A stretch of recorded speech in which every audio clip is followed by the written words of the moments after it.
Edu study मंत्र को subscribe करें, लाइक करें, बेल आइकन ऑन करें, शेयर करें।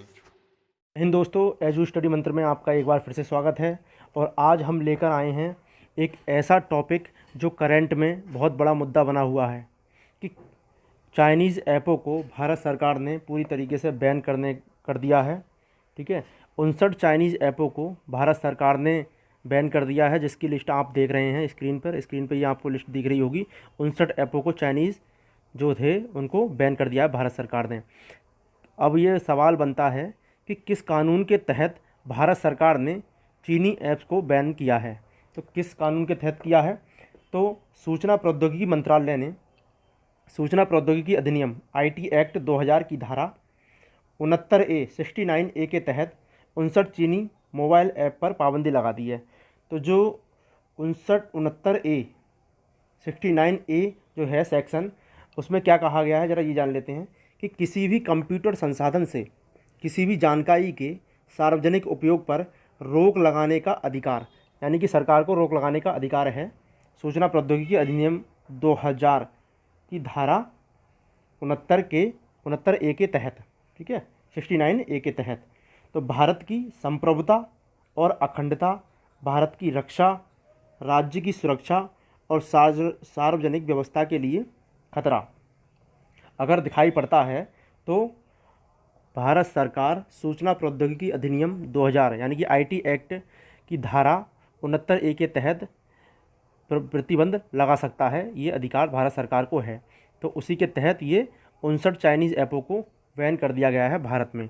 ठीक है, जो चाइना की ऐप इकोनॉमी है उसको जोर का झटका लगा है, जिसमें बहुत सारे एक जो बड़े बड़े ऐप थे जिनका नाम है, जैसे टिकटॉक है, UC ब्राउज़र है, ब्यूटी प्लस है, ठीक है, क्लब फैक्ट्री है, तो ये सारी चीज़ें हैं, शेयरइट वगैरह, तो इनको सबको बंद कर दिया गया है।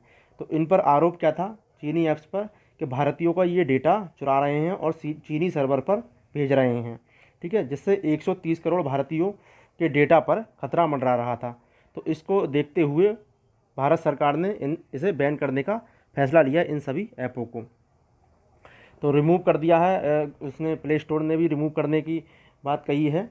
तो भारतीय साइबर अपराध समन्वय केंद्र और गृह मंत्रालय, जनप्रतिनिधि और जो नागरिक हैं उन सभी ने इन ऐप्स को बैन करने की सिफारिश भेजी भारत सरकार के पास। और ये जो ऐप्स हैं इन्हें भारत में यूज़ करने वाले लोगों की संख्या लगभग है 800 मिलियन यूज़र्स हैं। 800 मिलियन यूज़र्स हैं, जिसमें 10 करोड़ लोग टिकटॉक चलाते हैं। 10 करोड़ लोग टिकटॉक ही यूज करते हैं, इन ऐप का इस्तेमाल करते हैं। भारत सरकार ने इंटरनेट सर्विस प्रोवाइडर्स को इन ऐप्स को बैन करने के निर्देश दे दिए हैं। ठीक है, इंटरनेट सर्विस प्रोवाइडर, तो जिससे ये पूरी तरीके से बैन हो जाएंगे ये ऐप्स। चाइनीज़ ऐपों को मोदी सरकार ने इस एक तरीके से डिजिटल स्ट्राइक कर दी है इन ऐपों पर भारत सरकार ने, और इनको बैन कर दिया है। ये सारे ऐप हैं, WeChat है, UC ब्राउज़र है। ठीक है, इसमें ये जो PUBG है, PUBG और जूम ऐप को लेकर एक बात उठ रही है कि ये जूम और PUBG ऐप को क्यों बंद नहीं किया गया है। तो PUBG ऐप जो है वो चाइनीज़ ऐप नहीं है, पहली बात। तो ये एक साउथ कोरियन ऐप है, जो कंपनी बैटल ग्राउंड कंपनी है वो इसको चलाती है।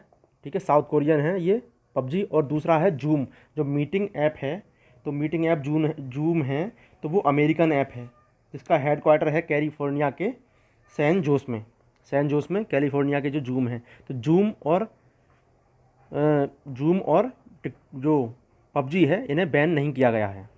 ठीक है, तो दोस्तों अगर बात आती है कि किस कानून के तहत इन ऐपों पर प्रतिबंध लगाया गया है, तो सूचना प्रौद्योगिकी अधिनियम की धारा 69A सेक्शन 69A के तहत इस पर प्रतिबंध लगाया गया है।